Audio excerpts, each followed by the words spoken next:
Alright, folks, on an LA bound Amtrak. I wanted to wrap this up, like Shinji-Jas again. But we wanted to wrap this up because there were two people. I think it's really important for you. There were two people that we saw. It was a man and a woman, young couple, very beautiful woman. And this was at the Starbucks at America Plaza. And it just made me sick. To hear people living in reality makes me absolutely sick. When really, the term is dramaturgy. When you go in public, you have the world. The world's your stage. It's a sales floor. Why are you going to be yourself and get business done as yourself, especially when it's such a sad business? And the conversations that you have to have. These are two people that are intimate partners.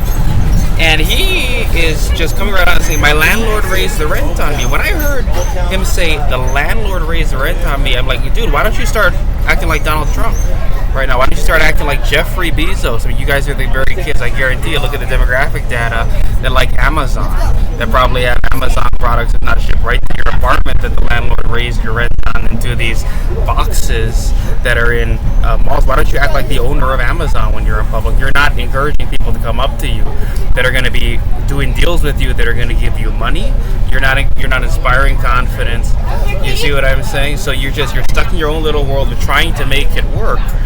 I don't want to be stuck in a world of trying to make it work. I would never date that woman, and I'd never be that guy. I'm sitting there in Starbucks. Let's own the resorts. Let's own the real estate and have that cash flow coming in. And I was at SDSU, and I was hearing people talk about IRR. They must have been... this was before the summer session came online, and they had exam day there. By the way, incredible privilege to be there just by chance to charge my laptop in an incredible place here in San Diego, rooted here for no more than, at that point, 6 months, really ramping up. And at that time, some months back, sitting there, hearing them talking about internal rate of return. And I've talked a lot about these terms, in real estate financing. Single variable calculus. If your brain can't, people laugh at me when I talk about that, but if it can't operate so quickly, absorb so quickly, shine so very brightly, working to a minimum single variable calculus, then there's no value in the life. And I can't say there's a direct correlation in terms of all the demographics, all the statistics between people with incredibly high IQ scores and people that are bar capable. I talk about bar capable a lot, and people that can do single variable calculus. I think there's people that can do it slowly. You hear the term sickly. You see the Big Bang Theory. These are people that wouldn't fare well in those environments, but for whatever reason, there's a part of their brains. But I think that by and large, if you take out that category of people, fast people, good frat boys, are the very ones that are good at single variable calculus. And by the way, one of the things I pieced together too, you look at Donald Trump, the way that he talks, it is not beautiful. People that talk beautifully, people that embody, Charles Dickens, people that embody the great poets, the great writers, and can just wax poetically about what they see around them, the birds in the sky, and like it's Whitman-esque kind of thing. Leaves of grass. They're mentally retarded. They're actually mentally retarded, completely incapable of. It's a good thing they can do that, and they're great at writing and copy. But as we try to elevate the brain, and the reason you do it is because there's no point in living your life as a subordinate to an authority figure. Like I said, so these two, we talk about the Buddha, he had these passing sites, the 8 passing sites. Matthew or Sue, the greatest real estate, there are passing sites. And what made me the greatest real estate is I shine so brightly on top of that mountain. But these were there's a lot of passing sites, they're countless, and I talk about these passing sites, but among those 2 passing sites were on one day at America Plaza at the Starbucks across from Santa Fe Station at America Plaza, hearing those 2 conversations, seeing one of them through the glass, the attorney, seeing the haptics, seeing the new associate at the law firm, seeing the way they communicate, purely body language, seeing how he was outing himself as a subordinate to an authority figure in public, and secondly, hearing it, the auditory side of it, someone being a complete slave to circumstance. Now, I wanted to say, being here, and you're now starting to see the coaster trains. They are wrapped with Lufthansa ads, and these are the 2 main advertisers throughout front. Is Lufthansa and it's Redfin. So real estate not excluded at the moment. We're going to see other folks come in and advertise at a certain point. I guess I should call up out front. But being able to be multilingual, that doesn't require necessarily a genius level IQ. It helps, but people are exposed to it. People are exposed to it in certain geographic areas, and I would make the case that after all I've been through, in certain geographic areas, it is frowned on to try to have that level of culture, try to be multilingual for the specific reason that labor-oriented economy is highly valued in these places. And unfortunately, here's what I've come out with in the past year. John Deere, you looked at the CES. So here in San Diego, we've got tons of beautiful, amazing conventions on a yearly basis. ESRI is the lesser known important convention of the United States. They're up in Redlands, is their international headquarters, but they come down here to San Diego and they give these breakout sessions and these classes to people. I heard there were 10,000 people there. I got to check that out, and there's amazing courses on what they do with ArcGIS, and this is a well-known, I would say that they own, much the same way that Google does, they own the world's data, at least when it comes to, as they say, the science of where places, because their proprietary implementations are so widespread and you have to use them in so many applications, from the federal CBP down to tax maps and assessor data all across the country, that they, whether they say they own it or not, it's necessary to go through. This is a big company, an ESRI implementation, in order to access it, these public screens. So I got to hit that, right? So they own, much like Google does, most of the world's data. And I wanted to say, let's just move right into this. The reason I brought up Germany and all of that, and because of multilingual, being able to do that, being able to travel to a foreign country and have a role when you're going there. By the way, Donald Trump and Angela Merkel, you saw this amazing image of Angela Merkel, and she was championed by a lot of liberals when she stood up to Donald Trump. Donald Trump sat there and took it, and she just stared him down. And it was some years ago that Angela Merkel was invited to give the Harvard University commencement address, and her speech, whether she knows it or not, and Angela Merkel's no idiot, but she speaks English very well, and she said, Donald Trump had said, go right through the wall. If there's a concrete wall right in front of you, go right through the wall, whatever it takes. By the way, there's a beautiful, poignant thing to it, being down here not far from San Ysidro, right across from Tijuana, that you will get through the wall, no matter what. MAGA Mexicans always get in. And I think in the world of achieving genius in your lifetime, MAGA Mexicans, if you're looking at the borderlines between average intelligence, superior intelligence, and Einstein-level genius, MAGA Mexicans always get in. You have to remember that. It's a critical thing. Now, I've always argued approaching this from two directions. So you've got these two conversations I absolutely hated hearing, because people aren't attracting enough money, people aren't attracting enough prestige in public where they go. There's two directions we have to approach this from. It's the personal, and it's on the side of, in the meantime, until we can find a way to give everyone what is virtually IQ score of 140, 150. So they're performing on this level, like I say, flopping, where their brains are shining so brightly on top of Mount Diablo that they're able to do at minimum a single variable calculus, and being able to employ that. You're talking about functions of a variable in real estate financing and a real estate investment. Some people can do it innately. We hear the story of Donald Trump. We're going to get into the news on Ivana Trump, dead at 72, just this last day, very shortly, and what an amazing story that was. And we're going to talk a little bit too about journalists, and of all people, I'm the weirdest liberal in some ways when it comes to the role of journalism.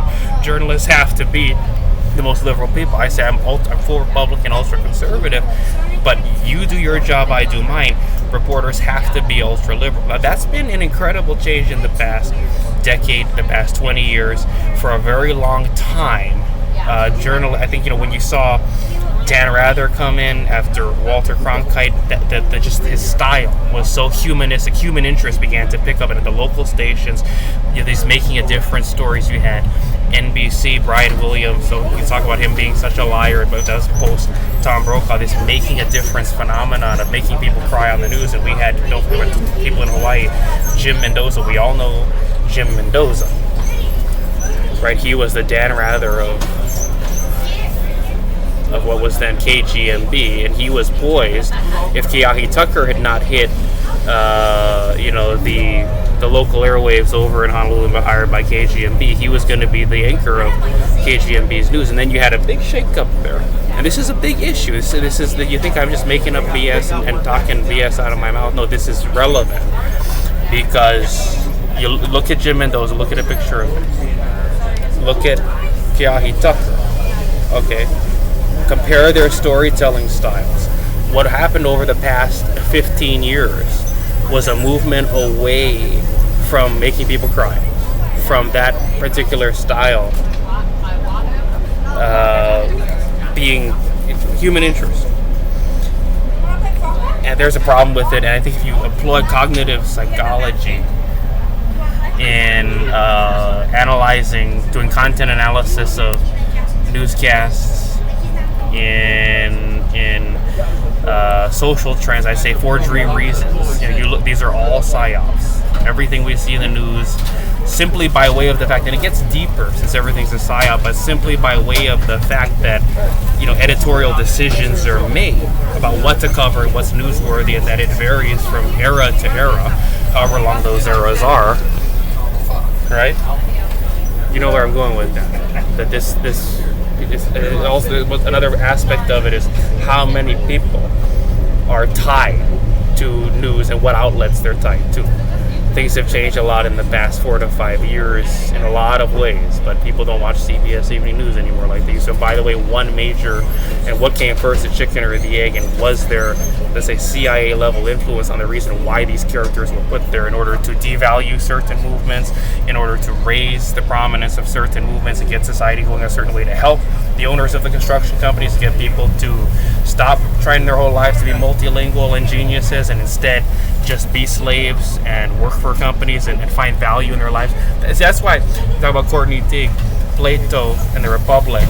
Myth of the medal. So you're going to tell someone, you're not good enough to be a judge. You're not good enough to be a judge. You have to be a producer. And so they say you give them the myth of the medal. I'm not taking myth of the medals. And in fact, if you look at American democracy, this is what has, because of the Mike Rowe is the answer. Doing labor, pure anti-intellectual. He tried to merge the two and say, okay, well, you're going to take your passions with you. You're going to bring your passions with you. What if your passion is BJS? Well, then you're not going to have that happening in the environment of under the street with crap flowing. Or in addition, you might rather be the one at the penthouse flushing your crap down to just totally fill these people under there doing that. You just want to fill them with your crap. You know what I mean? There's this people. If Donald Trump said I would look down on everything, and at some point you got to make a decision for one of your identities. Which role do you want to serve? And I don't want to be the one under there. I want to be the one in the penthouse, drinking the most incredible fine wines and flushing down my urine and my human feces to cover these people in the manhole. Right? But we are 13 minutes in, and I wanted to get to now the news of Ivana Trump.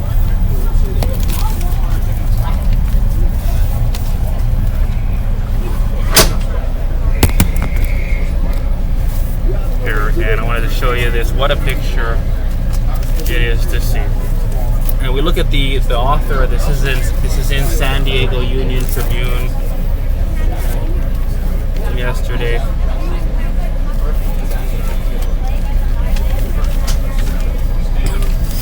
There it is, a guy in the U.S. Marine Corps dancing with her. Not a very old picture, just the last few years. What an image to choose. There, remember Art of the Deal, big Art of the Deal fan here myself. You look at him and he was Don Donato. Who is Don Donato? Is that a real guy? you look at those military academy pictures, and there's a deep beauty to some of this. And by the way, I'm going to read a portion of this story to you.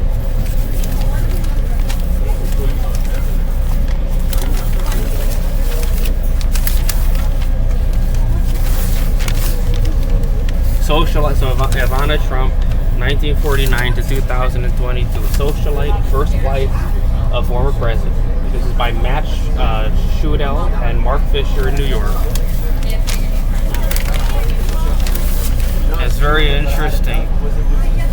Here we go. At one point during their courtship, they visited a ski chalet in Aspen, Colorado. She recalled in a 2017 memoir, Raising Trump. She did raise Trump in a way. It was a very sexy chalet, she wrote. I knew Donald had picked it for my benefit. I'm a realist, but I have a strong romantic streak, and I can see the moon and the stars. Donald wouldn't see the moon if it were sitting on his chest. After Donald and Ivana Trump were married on April 7, 1977, they became one of the most famous power couples in New York, constantly featured in the tabloids.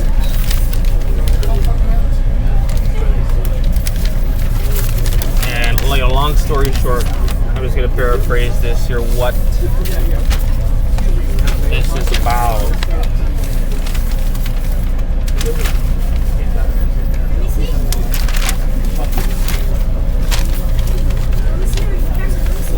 So he purchased this incredible apartment for New York, and the writers here, they're very good writers. These people that I'm going to take a guess, and correct me if I'm wrong, email me if I'm wrong. They're older folks that grew up with Donald Trump. They're the older reporters and here's the image I'm drawing from. Is you've got Lauren Taruya at Civil Beat, you've got lying Courtney Teague over there, copycat MailChimp Courtney Teague, that's decided she wants to do this copycat in order to, I don't think she's not even going back there to work. She's retarded and can't do anything. We all know it, but maybe they've decided they're going to bring her back to Honolulu, so now you're going to start seeing her byline in there again. So she just wants to raise her level of prominence and also get more ad revenue coming to her feedthesoulblog.com by having a total groundless TPO. And these conspiracies are multi-level, and they are real conspiracies, so that's why she's so open to be manipulated by these people that are against me, talking about intellectual culture, talking about traveling to Germany, talking about being a genius, talking about, and like Donald Trump, I think what about him particularly, he said in Las Vegas, this was on the day, it was at Magic Island on the day that assassinated Shinzo Abe, that Shinzo Abe was an incredible negotiator, and we started having this man, but so what an ego this man has, calling other people tremendous negotiators. He would say that the greatest real estate also among the tremendous negotiators. We all know it, but for him to be giving that privilege and that honor to other people is such an amazing thing to see. You know what I mean? Such an amazing thing to see. And that's why I bring this up. But so he buys Ivana Trump an apartment there in advance of the marriage potentially falling apart. And that's love if I ever saw it. That's love if I ever saw it. He put up on Truth Social, it says here in this article. So such an amazing thing to see. And the point I'm making here is the value of every human life. For instance, with my incredible star defender, we had to do this, what we call the real deal of a lifetime, because of these evil people that are against these values or pro-labor. And it's just evil people, don't like people thinking these kinds of thoughts, don't like people planning how to, so we have to do the real deal of a lifetime. In all fairness, this guy, you Google him, he's got tons and tons. This shows how many, and Nevada is a great place to do it.